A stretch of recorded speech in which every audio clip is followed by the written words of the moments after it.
Ocho minutos en el territorio continental ecuatoriano, buscando la verdad y abogando por la unidad nacional en pro de la paz y la seguridad en el Ecuador. Hoy es viernes 26 de diciembre del 2025. Tenemos previsto en los próximos minutos un diálogo con el académico y politólogo doctor Gabriel Hidalgo para hacer un balance de la situación política y sus perspectivas para el próximo año. Lo hemos hecho esta mañana en temas fundamentales como la seguridad, una evaluación y perspectivas al 2026. También en lo económico, la proyección económica para el próximo año. Esta semana lo hicimos también con la señora vicepresidenta de la República, María José Pinto, un balance de la situación de la salud pública, que es otro de los hechos importantes para el desarrollo del país. Antes de ir al diálogo con el doctor Gabriel Hidalgo, quisiera darles a conocer una información del Ministerio de Relaciones Exteriores y Movilidad Humana, que da cuenta que a partir del miércoles último, 24 de diciembre, Rumichaca y Huaquillas, frontera norte y sur, respectivamente, serán los únicos pasos internacionales en las fronteras norte y sur del país. Dice la información que el gobierno nacional dio a conocer a la ciudadanía que desde el miércoles último se mantendrán habilitados únicamente los pasos internacionales de Rumichaca, Centro Nacional de Atención Fronteriza, en la frontera con Colombia, y de Huaquillas, Centro Binacional de Atención Fronteriza y Puente Internacional, en la frontera con el Perú. Esta medida responde a razones de seguridad nacional y ha sido oportunamente informada a los gobiernos de Colombia y Perú. En este sentido, los pasos fronterizos señalados anteriormente serán los únicos pasos internacionales autorizados para transitar entre el Ecuador y Colombia y Perú. Bien, saludamos al doctor Gabriel Hidalgo, catedrático y politólogo. Lo invitamos para hacer un balance de lo que ha sido en lo político este 2025 y las proyecciones para el 2026. ¿Cómo podría resumir, Gabriel, lo que ha sido en lo político este año? Por un lado, elecciones en abril y también una consulta popular que fue un revés para el gobierno en funciones. Buen día, Gabriel. Buenos días, apreciado Miguel, y buenos días a los amigos y amigas que nos escuchan a través de Radio Democracia TV. Estoy encantado de poderlos saludar en esta ocasión. El año que pasó es un año especialmente importante para el gobierno nacional. Quiero decir que es importante porque permite hacer un análisis de cuál es el futuro político de esta administración y qué cosas se tienen que enmendar. Porque si este gobierno quiere concluir el periodo o incluso reelegirse, tiene que empezar a mirar la política desde la política. ¿Qué cosas han sucedido este año y qué cosas podrían suceder el próximo? En febrero y en abril ocurrieron las elecciones generales. El resultado de esas elecciones generales concedió la victoria tanto en el legislativo como en el ejecutivo al presidente Noboa. Vamos a ver, en el legislativo la primera minoría la obtiene la Revolución Ciudadana, pero ambas fuerzas políticas, la Revolución Ciudadana y ADN, se convierten en las dos fuerzas políticas más importantes dentro del legislativo, y el legislativo y ADN, a través de esta victoria en el legislativo, consigue una mayoría de coalición que le permite gobernar como está gobernando en este momento en la Asamblea, y luego en el balotaje de abril conseguir la victoria presidencial. Entonces el presidente Noboa tiene ejecutivo y legislativo. No hay motivo para que en este punto esté quejándose por falta de gobernabilidad, como no lo ha hecho, por supuesto, pero en este punto hay condiciones de gobierno, digamos, de gobernanza apropiada, entre el Ejecutivo y el Legislativo. Estamos hablando de febrero y abril. También el año está atravesado por la evolución de la crisis carcelaria, también la evolución de la crisis de la salud, dos elementos muy importantes para evaluar las políticas públicas del gobierno. Si las crisis carcelarias y la inseguridad en las calles no han sido resueltos como problemas más urgentes, sumados a otros problemas, como por ejemplo la crisis sanitaria, es decir, la falta de abastecimiento en los centros médicos, en los dispensarios, en los hospitales, la falta de provisión no solamente de logística médica, sino además de recursos humanos. Entonces ya tenemos otro problema adicional, además del problema de la falta de creación de empleo. Eso nos lleva a un presente más inmediato, es decir, a la eliminación del subsidio a los combustibles fósiles, ¿no es cierto? Y las posteriores movilizaciones, primero de transportistas, finalmente desmovilizadas, digamos, bloqueadas o oportunamente prevenidas por el gobierno, y luego también las movilizaciones del movimiento indígena que paralizaron durante 40 días gran parte de la Sierra Norte y Sierra Centro del Ecuador, lo cual representó un importante desafío para el gobierno, porque no solamente había violencia y crisis en las calles, sino desabastecimiento en los mercados, ciudades completamente sitiadas, digamos, una parte de la sierra movilizada y un proceso de debilitamiento de la confianza del presidente Noboa. E inmediatamente después, o poco tiempo después, la consulta popular del 16 de noviembre, con el revés electoral que todos conocemos.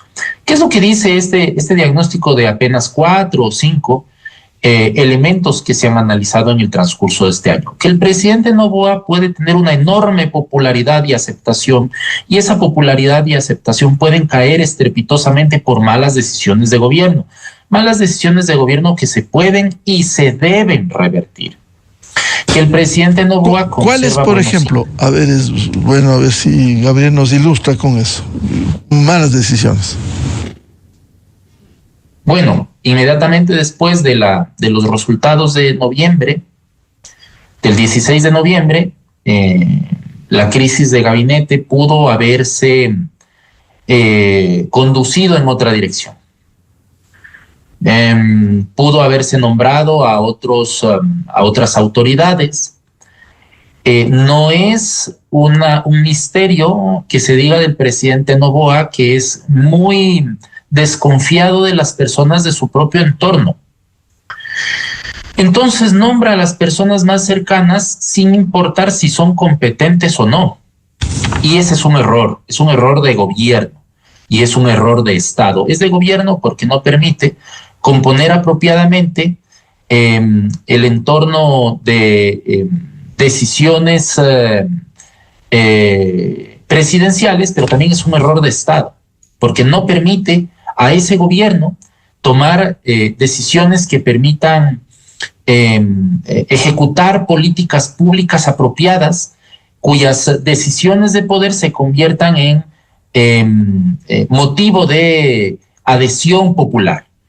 Entonces comete el mismo error, es decir, ya tenía un mal gabinete que no puede, salvo excepciones, por supuesto, hay excepciones muy honrosas, pero con el gabinete que tuvo no puede ejecutar políticas públicas que conecten directamente con las necesidades más urgentes de la ciudadanía, y eso revierte en resultados negativos en la consulta. Es decir, y repite el mismo error, se provoca la crisis de gabinete y no se nombra a las personas más idóneas para el ejercicio de esas funciones. Pero también hay otros errores. Por ejemplo, el error político de dedicarse tanto y tan apasionadamente a la fractura correísmo-anticorreísmo. Sí, me parece que eso es una necesidad completamente secundaria y que se traduce en relaciones equivocadas con la prensa. La prensa es el principal vehículo de difusión de las acciones y de las decisiones del gobierno nacional. Que el gobierno nacional debe tener una buena relación con la prensa, neutral con la prensa afín, con la prensa opositora. Por ejemplo, en estos días hubo la visita hace poco del electo presidente de Chile, José Antonio Kast. José Antonio Kast, el presidente Kast, ¿no? Entonces, no hubo la cobertura apropiada de los medios de comunicación porque solamente estuvieron presentes unas pocas plataformas de producción de contenidos digitales con las que trabaja el gobierno. Pues que es un desacierto. Y tenían que estar todos los medios de comunicación. Y la respuesta fue que la agenda no la lleva ni Carondelet ni la Cancillería, sino el presidente electo. ¿Dónde se ha visto que los presidentes electos o en funciones lleven la agenda de comunicación de los países que visitan? No. Ahí hay mucha gente muy incompetente haciendo quedar mal al gobierno y que por una decisión equivocada del gobierno están ocupando esas funciones. Digamos, hay muchas cosas que hay que corregir y que yo animo al gobierno a que lo haga para que pueda buscar una reelección si quisiera buscarla o concluir en muy buenos términos este periodo de administración. Usted ha tocado un tema fundamental, entre otros, que vamos a desarrollar, la comunicación. Es decir, no hay una buena comunicación en donde quienes son fusibles, ministros, secretarios de Estado, salgan a analizar los diferentes temas en los diferentes sectores. Por ejemplo, voy a citar un tema.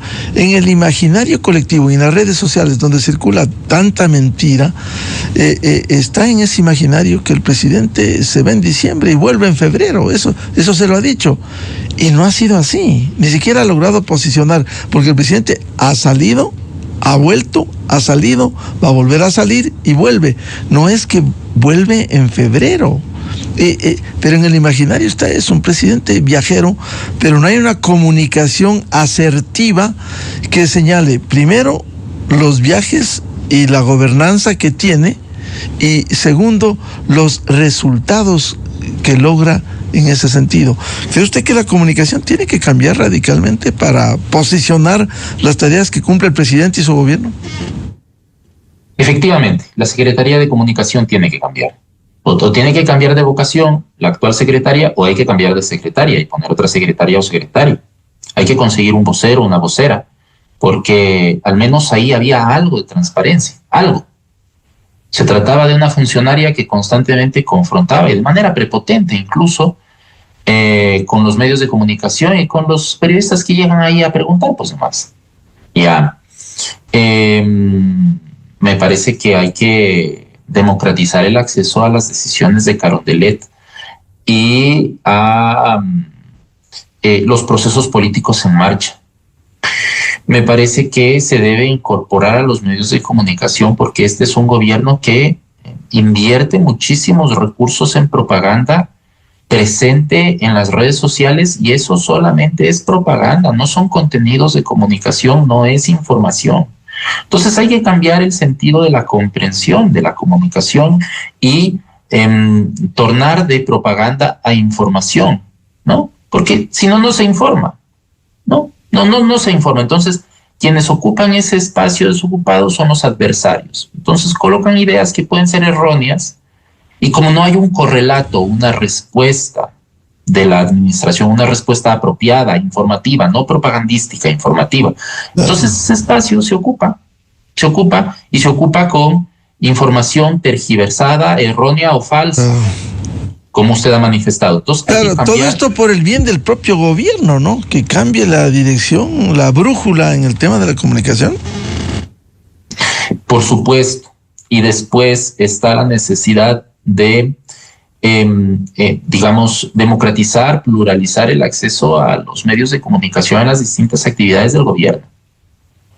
Si bien el presidente Kast, que estén presentes todos los medios, es un suceso importantísimo, pero estaban solamente plataformas. Un suceso, ¿por qué es importantísimo? ¿Por qué es importantísimo? El presidente Noboa se elige asegurando de sí mismo que es un presidente de vocación social democrática. Pero no lo es. Es un presidente de derecha. Bueno, entonces aparecen dos grandes sucesos importantes que apuntalan el proceso con el cual podría sentirse más vinculado ideológicamente el presidente Noboa en la región, que es la victoria del presidente Rodrigo Paz en Bolivia y del presidente Antonio Kast en Chile, ¿no? Lo cual apuntala dos procesos también en marcha con los cuales el presidente Noboa podría sentirse más identificado, que son el de Milei en Argentina, el de Chávez en Costa Rica y el de Bukele en El Salvador. Sí, ya no es un presidente socialdemócrata, es más, pierde una consulta popular sin ninguna vocación ideológica, sin ninguna vinculación programática, pragmática, entonces ya no tiene una ubicación conceptual a partir de la cual puede presentarse. Este es el momento para presentarse como un presidente vinculado a esa alternativa al socialismo del siglo XXI, que estaba de visita el 23 de diciembre aquí en Ecuador personalmente. Chile es un país importantísimo en el mundo. En la región es un país muy importante. Es el país cuya democracia, cuya economía es la más sólida y la más estable en la región. Viene el presidente electo de ese país y no hay cobertura. Esa es una equivocación, pues. Y es una equivocación de comunicación del gobierno. Porque se necesita cobertura, fotos, comunicación, contenidos, datos de esa relación naciente que está estableciendo el presidente Noboa con uno de los puntales del giro, digamos, de la alternativa democrática al socialismo del siglo XXI. O sea, se ha pasado todo el año hablando de correísmo, anticorreísmo y no hubo cobertura sobre la presencia de Antonio Kast. Me parece una equivocación. Hay gente ahí hablándole al oído al presidente Noboa que no lee un periódico, que no se entera de la realidad política latinoamericana, que no sabe de historia del Ecuador ni de historia de América Latina, que no sabe de procesos políticos contemporáneos y que está haciéndole tomar decisiones equivocadas. Y si no es él quien decide, entonces que se haga cargo quien decidió que no asistan los medios de comunicación, porque no hubo asistencia a medios de comunicación. Los que hubo tuvieron que replicar información de aquellos que se pudieron colar, ¿no? Que se pudieron meter, ¿no? O que pudieron sacar fotos al margen del proceso de recepción protocolaria del presidente Kast, lo cual es una equivocación tremenda y que no puede permitirse el presidente Noboa seguir repitiendo en su gobierno. Además del tema de la comunicación que usted ha criticado, doctor Hidalgo, ¿qué piensa? ¿Necesita Carondelet un operador político? Bien hizo, porque esto se ha destacado, el nombramiento de un jurista de fuste experimentado, ex juez constitucional, como el doctor Enrique Herrería Bonet, para la Secretaría Jurídica. Fue un muy buen nombramiento. Sin embargo, no hace falta un buen secretario de la administración, un operador político que maneje desde el ámbito político las acciones que cumple el gobierno desde Carondelet. Sí, efectivamente. El presidente Noboa está equivocando una cosa que es muy importante. Los sistemas presidencialistas contemporáneos concentran en el mismo cargo unipersonal la jefatura del Estado y la jefatura del gobierno. No es como en los sistemas parlamentarios. En los sistemas parlamentarios, el jefe del Estado y el jefe del gobierno son cargos unipersonales distintos. ¿Por qué digo cargos y no personas? Porque si la persona del Ejecutivo es tanto jefe del Estado como jefe del gobierno, tiene funciones asociadas a eso, a la representación extraterritorial del Estado ecuatoriano, estamos hablando de la Cancillería, y a la representación en el interior, estamos hablando de la Secretaría General de la Administración Pública y Gabinete. Muy bien. Ya, entonces, ¿quién es el segundo al mando en términos internacionales? La canciller. Muy bien. Entonces, en la Cancillería correspondía tomar las mejores decisiones en materia de comunicación con los periodistas. No se tomó esa decisión. Muy bien. Entonces, a quien corresponde esta decisión no solamente es a la canciller y a sus esquemas de comunicación con los periodistas, sino también y especialmente a la Secretaría de Comunicación del Gobierno. No están hablando, tienen que hablar, si no, no funciona el gobierno. Si no, no funciona el presidente Noboa. Si no, este gobierno, con el tiempo, se debilita, pierde confianza, puede caer. Bueno, ¿a quién le corresponde la administración interna? ¿Al vicepresidente? No. Estamos hablando de un sistema presidencial contemporáneo. Corresponde al secretario de la Administración Pública y Gabinete. ¿Quién es? La secretaria Gelibert. Muy bien. ¿El gobierno y el Estado son lo mismo? No. ¿El gobierno y el partido son lo mismo? No. El presidente Noboa se está equivocando al nombrar a la secretaria Gelibert como presidenta nacional del partido y digamos, mantenerla como secretaria general de la administración. Es una equivocación, porque la administración pública y del Estado son cosas distintas en comparación con el partido de gobierno. Entonces tiene que ser una persona distinta. Digamos, o nombra a la señora Gelibert como presidenta del partido. Claro, entonces está muy confiado en que va a hacer un buen trabajo de recomposición del partido, nombre a la secretaria del partido, pero nombre a alguien más como secretaria de gobierno, digamos, secretaria de la Administración Pública y de Gabinete. Es decir, doctor Hidalgo, él tiene legítimo derecho el presidente a nombrar un entorno de confianza, pero necesita un operador político sin perjuicio de que la señora Gelibert sea presidenta del partido, esté junto al presidente, pero un operador político que salga de la cara, enfrente, confronte en temas fundamentales en lo político, insisto. Eso, digamos, y le agradezco por este punto de aclaración, Miguel, porque eso es precisamente a lo que quería llegar. Si la secretaria de la Administración se dedica a los asuntos partidarios, no va a conocer o atender los asuntos de la relación entre el Ejecutivo y el Legislativo y el Ejecutivo con las otras funciones del Estado, de las relaciones entre el gobierno y su bancada legislativa, entre la bancada legislativa y otras bancadas legislativas, entre partidos políticos y organizaciones de la sociedad civil, entre partidos políticos legislativos y partidos políticos extraparlamentarios. No va a conocer, se va a dedicar a la actividad intrapartidaria, porque son funciones distintas. La una es una función, digamos, de orden pública, de servicio público, y la otra es una función de orden partidaria. Entonces, está muy bien que tenga en su entorno a las personas en las que confíe más, pero comete un error al concentrar tantas funciones tan distintas en tantas personas. Hay un funcionario ahí con 11 distintas delegaciones del presidente Noboa, pues es una equivocación. No puede una persona humanamente dedicarse a tantas cosas, menos la secretaria Gelibert a tantas cosas. La secretaria Gelibert tiene que hacerse cargo solamente del partido o solamente de la administración, pero no de las dos cosas al mismo tiempo, porque son cosas distintas. Son cosas absolutamente distintas.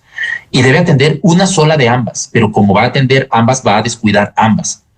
Entonces no va a haber buenos resultados en la administración pública, no va a haber buenos resultados en el partido del gobierno, porque son, insisto, campos distintos de ejercicio profesional. Ahora, ¿qué otros cambios debiera hacer el presidente si es que quiere mantener? Porque leíamos que de alguna manera está en juego la palabra, la credibilidad del presidente. Sí, absolutamente. O sea, como usted acaba de decir, necesita un operador político. O sea, un político, así como tiene un secretario jurídico de la presidencia que es un abogado y político, además de fuste. Necesita alguien con un perfil similar, con una trayectoria similar, con una experiencia similar, con una formación similar y con una vocación similar. Me parece que la confianza que el presidente puede tener en sus funcionarios tiene que ser una de las variables, pero otras variables tan importantes o incluso más importantes que la confianza es la experiencia, la trayectoria, la vocación, el conocimiento, la formación. Y me parece que no hay operadores políticos dentro del gobierno. Necesita operadores políticos. Me parece que necesita funcionarios y funcionarias que procedan de los sectores más representativos de la sociedad civil, de la organización social, de los movimientos sociales, de los partidos políticos, de la política, ¿no? Haber fichado a alguien como el doctor Herrería, procedente de la Corte Constitucional, cuyos fallos pueden debatirse. Es completamente debatible la posición conceptual del doctor Herrería. Lo que no es debatible es que se trata de un hombre honorable, recto y formado, con experiencia. Ponga más personas así, presidente Noboa. Dele continuidad a su gobierno. no lo ponga en vilo, no ponga en vilo su reputación, su credibilidad, que ya está menguada. Necesita personas así, hombres y mujeres que procedan de la política, por ejemplo, para la operación de la política. La operación de la política necesita alguien experto, no un improvisado, no una persona en ascenso vertiginoso, una persona que de repente tuvo un ascenso vertiginoso, que viene, digamos, no sé, de la comunicación, de la academia, no sé, un ascenso vertiginoso en un ministerio y de repente se convierte en legislador y de repente está como ministro, como ministra, me parece muy poco. Porque el presidente Noboa se enfrenta a la profundización de su propia crisis, es decir, a la profundización de la crisis de desconfianza que produjeron los resultados de la última consulta, y luego a la profundización de la crisis carcelaria, a la profundización de la crisis sanitaria, a la profundización de la crisis de seguridad en las calles, a la profundización de la crisis de la falta de empleo productivo. Y si hay crisis energética, peor. Y si se retoman las protestas, porque se pueden retomar las protestas del movimiento indígena, o sea, hay todo un caldo de cultivo para hacer tambalear a este gobierno. El presidente Noboa tiene en este momento en sus manos el antídoto para evitar que su propio gobierno tambalee, salvo que ese sea su deseo, eso no lo conocemos. Bien, muchas gracias al doctor Gabriel Hidalgo, académico politólogo, por estas reflexiones al evaluar el año 2025 en lo político. Finalmente, solo un tema: ¿cómo ve las perspectivas políticas el 2026 en estas condiciones? Bueno, las elecciones seccionales del subsiguiente año, no del siguiente, el subsiguiente, van a configurar el próximo. Por ejemplo, el presidente Noboa o el equipo de gobierno del presidente Noboa crearon un adversario que es el único que lo interpela, que es el alcalde Álvarez en Guayaquil. Nadie le prestaba atención al alcalde Álvarez, ahora todas los luces enfocan al alcalde Álvarez. Y el alcalde Álvarez se perfila, aspira, y los sectores de su entorno lo empiezan a posicionar como presidenciable. Ese tipo de decisiones erradas se cometen en comunicación, en esos laboratorios de comunicación que funcionan además mal. Ya. Como esto ocurre en el campo de la interpelación de liderazgo seccional, los liderazgos seccionales en todo el próximo año, debido a esta coyuntura electoral municipal, van a ganar gran protagonismo, especialmente el alcalde Álvarez.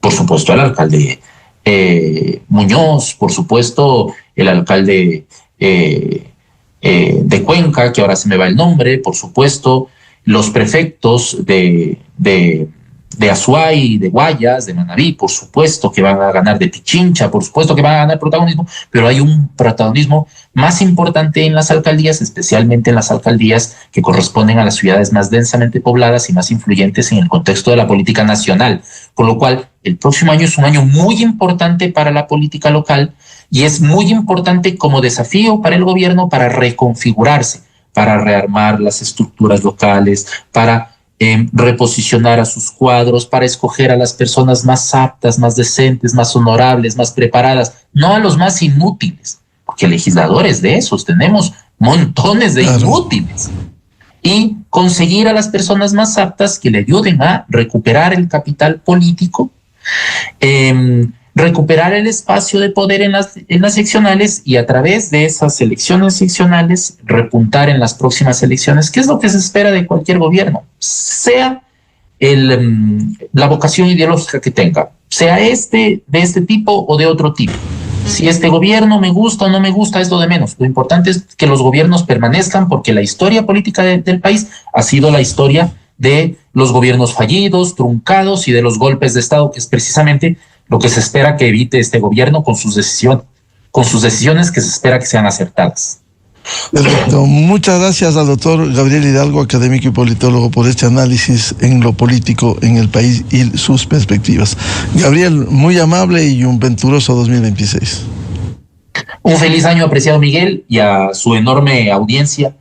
Un abrazo fuerte y mis mejores deseos para este próximo año, que todo sea realización y dicha. Será hasta una próxima ocasión. Muchas gracias, con todo gusto. 8:38 minutos en el territorio continental ecuatoriano. Vamos a una pausa y ya volvemos. Diálogo previsto con el presidente de SEDATOS, 50 años haciendo investigación entre la gente en el país. ¿Cuáles son los resultados? Diciembre, ¿cómo le ven al país? ¿Cómo le ven a los problemas principales? La imagen del presidente, su credibilidad y otros.